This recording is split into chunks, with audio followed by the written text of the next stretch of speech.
Hello and welcome students to my YouTube channel lab tech guide. अगर आप इस channel पर नए हैं तो जल्द से जल्द चैनल को सब्सक्राइब कीजिए और साथ में दिए गए बेल आइकन को भी प्रेस कीजिए ताकि मेरे नए वीडियोस सबसे पहले आप तक पहुंचे। और इस वीडियो को शेयर करना बिल्कुल भी ना भूलें। तो ये टॉपिक बिल्कुल बहुत ही इंटरेस्टिंग होने जा रहा है। तो हम डिस्कस कर रहे थे, स्टडी की क्लास में हमने डिस्कस किया था एनाटॉमी ऑफ माउथ। तो आज हम पढ़ेंगे गम्स और टीथ के बारे में पढ़ेंगे हम। तो गम्स क्या होते हैं? गम्स एक डेंस फाइब्रस टिश्यू होता है, ठीक है। एक डेंस यानी कि टाइटली पैक्ड फाइब्रस टिश्यू होता है जो कवर्ड होता है किससे? Covered by vascular stratified squamous epithelium.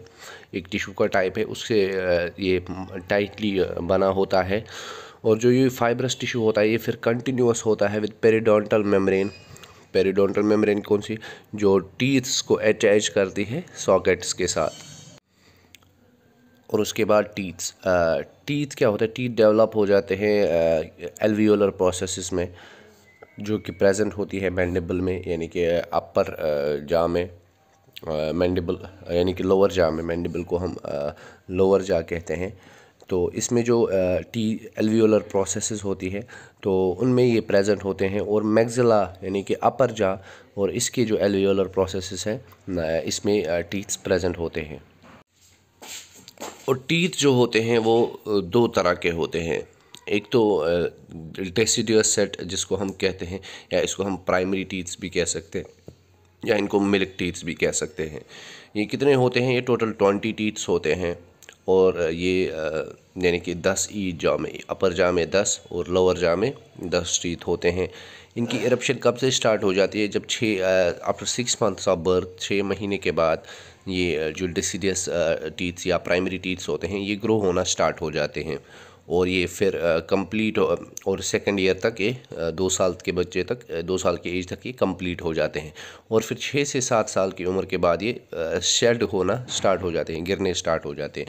और दूसरा टाइप है परमानेंट सेट। ये कौन से?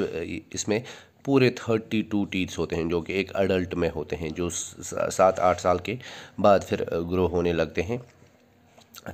एक क्वाड्रेंट में हमें 8 टीथ्स होते हैं। माउथ को अगर हम 4 क्वाड्रेंट्स में डिवाइड करें तो अपर जॉ को 2 क्वाड्रेंट्स और लोअर जॉ को 2 क्वाड्रेंट्स में डिवाइड करें सेंटर से, तो ये ईच क्वाड्रेंट में 8 टीथ्स आते हैं। यानी कि इसकी जो डेंटल फार्मूला है टीथ्स की, वो हम ऐसे कुछ लिख सकते हैं, वो ऐसे बना सकते हैं। तो ये इसको हम लिख सकते हैं यहाँ पे, ये मैक्सिला है और ये मैंडिबल है। तो ठीक है स्टूडेंट्स, तो 2 इंसिसर्स, एक कैनाइन इस साइड से, 2 प्रीमोलर्स और 3 मोलर्स ऐसे होते हैं। 2 इंसिसर्स, एक कैनाइन, 2 प्रीमोलर्स और 3 प्रीमोलर्स। ये अपर जा हो गया और ये लोअर जा हो गया। सेम एज इट, 2 इंसिसर्स, एक कैनाइन, 2 प्रीमोलर्स और 3 मोलर्स। तो ऐसी जो होती है ये डेंटल फार्मूला होती है ये टीथ्स की। अब जो टूथ होता है उसके कुछ पार्ट्स होते हैं, उसके 3 पार्ट्स होते हैं। एक तो रूट होता है, दूसरा क्राउन होता है और तीसरा नेक होता है। तो रूट क्या होता है? Root consists of 1 to 3 fangs contained in socket.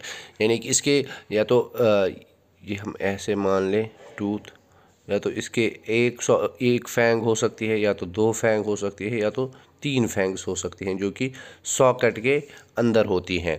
तो ठीक है, तो उसके बाद क्राउन आ जाता है। क्राउन जो प्रोजेक्ट पार्ट होता है, जो गम के ऊपर वाला पार्ट होता है, इसको हम ये कहते हैं क्राउन, कहते हैं क्राउन ऑफ द टूथ। और जो नेक होती है ये कंस्ट्रिक्टेड पोर्शन होता है, ये वाला पोर्शन होता है between the crown and root of the between the crown and the root of the tooth. जो बीच वाला पार्ट होता है, मिडल वाला पार्ट, कंस्ट्रिक्टेड पार्ट, इसको हम नेक ऑफ द टूथ कहते हैं। अब हम देखते हैं स्ट्रक्चर ऑफ टूथ। तो सबसे पहले इसमें हम पढ़ेंगे पल्प कैविटी। पल्प कैविटी क्या होती है? ये ऑक्यूपाई करती है सेंटर ऑफ द टूथ, जो कि एक्सटेंड होती है रूट से क्राउन तक। जो बीच में सेंटर वाला पार्ट होता है, अंदर का पार्ट होता है टूथ का, जो रूट से लेके क्राउन तक इंटरनल पार्ट होता है, सेंटर पार्ट होता है, उसमें पल्प कैविटी होती है। ठीक है स्टूडेंट्स। और उसके बाद ये पार्ट जो होता है ये फिल्ड होता है by dental pulp. Dental pulp इसमें फिलअप होता है, जिसमें जो बना होता है किसका, लूज फाइब्रस टिश्यू का होता है, जिसमें नर्व्स होती है, ब्लड वेसल्स होती है और लिम्फेटिक्स होती हैं। क्या होता है, जो पल्प कैविटी होती है ये सेंटर ऑक्यूपाई करती है टूथ का, तो जो कि शुरू होता है from the root to crown. ठीक है, तो ये जो पार्ट है, ये जो पल्प कैविटी है, ये किसका बना होता है, ये बना होता है लूज फाइब्रस टिश्यू का, जिसमें नर्व्स होती है, इसकी ब्लड वेसल्स होती है और लिम्फेटिक्स होती हैं। और ये जो सारी नर्व्स होती हैं, ब्लड वेसल्स होती है या लिम्फेटिक्स होती है, ये इस पल्प में किस तरह से जाती हैं, ये एक फोरामेन हम साइंटिफिक लैंग्वेज में एक होल को कहते हैं। ठीक है, फोरामेन एक होता है जिसको हम एपिकल फोरामेन कहते हैं, जिसके थ्रू ये सारी lymphatics, nerves and blood vessels pulp of the tooth में चली जाती हैं। और उसके बाद स्ट्रक्चर ऑफ टूथ में दूसरा पार्ट आता है पल्प कैविटी के बाद, जिसको हम कहते हैं डेंटाइन या आइवोरी। ये क्या होता है, कौन सा पार्ट होता है, ये सराउंड करता है पल्प कैविटी को। ये होता है हार्ड एवेस्क्यूलर, हार्ड यानी कि हार्ड होता है।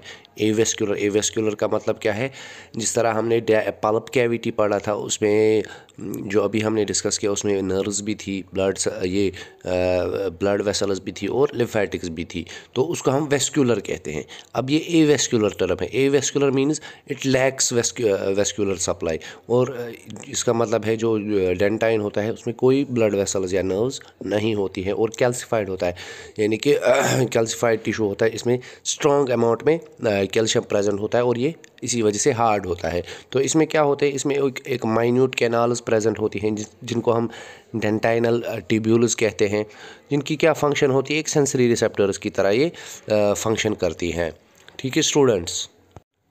अब डेंटाइन के बाद जो पार्ट आता है वो आता है एनामल का। एनामल किसको हम कहते हैं, ये एक्सटर्नल कवरिंग होती है। ठीक है, एक्सटर्नल कवरिंग होती है जो डेंटाइन को खाली कवर करती है, और ये hardest part of the tooth होती है। ये एक्सटर्नल कवरिंग होती है, outer most covering of the tooth होती है, ये हार्डेस्ट पार्ट होता है टूथ का। और उसके बाद होता है सीमेंटम। सीमेंटम क्या है, एक बोन लाइक मटीरियल होता है जो सराउंड करता है डेंटाइन पार्ट को, किस रीजन में, रूट वाले रीजन में। सीमेंटम ये बोन लाइक मटेरियल होता है जो सराउंड करता है किसको, डेंटाइन को, किस वाले रीजन में, रूट वाले रीजन में। और जो एनामल होता है वो कवर करता है डेंटाइन को अपर वाले रीजन में, यानी कि क्राउन में, और ये रूट में सीमेंटम करता है। और इसके बाद हम ये अब डायग्रामेटिकली हम इसको मैं आपको दिखाऊंगा, मैं आपको समझाऊंगा कि कौन से पार्ट को क्या कहते हैं। तो ये हमारा जो है टूथ का पूरा स्ट्रक्चर है। तो जैसे कि हमने पहले पढ़ा था, ये होता है, ये सेंटर पार्ट होता है, पल्प कैविटी होता है, इसमें नर्व्स ब्लड सप्लाईज हुई होती है। और जिस फोरामेन की बात हमने की, एपिकल फोरामेन जो होल होता है जिससे ब्लड सप्लाई एंटर होती है इसमें।